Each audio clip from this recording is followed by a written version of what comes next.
सफलतापूर्वक संपन्न होने जा रहा है और इन 5 दिनों में हम सब आंगनवाड़ी बहनों ने बहुत कुछ सीखा और एक दूसरे के विचारों को जानने का भी मौका मिला और एमपी सर पवन कुमार सर जी के द्वारा बताई गई बातें हम सबको बहुत अच्छी लगी।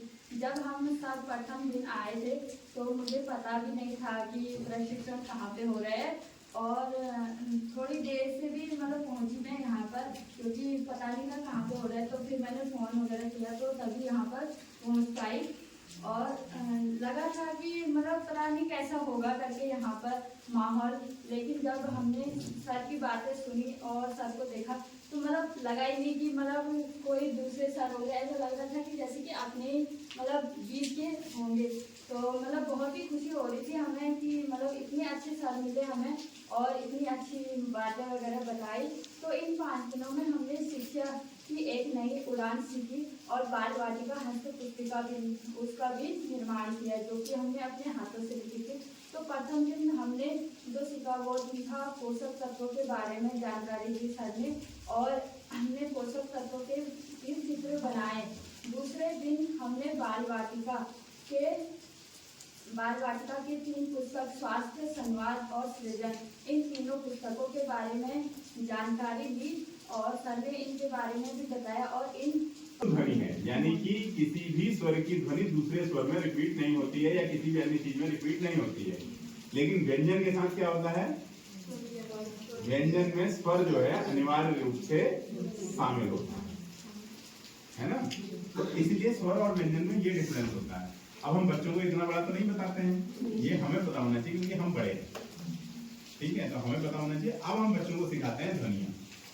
तो ध्वनि जब तक क्लियर नहीं होगी बच्चे को तब तक क्या होगा, उसका उच्चारण नहीं हो पाएगा। और हिंदी अगर हमें सिखानी है तो हिंदी के साथ में सबसे बड़ी खासियत क्या है कि हिंदी जैसे बोली जाती है वैसे ही लिखी जाती है। तो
बनायो रहता अब लगो रंगीलो चेता कोरी का खड़ी बनायो।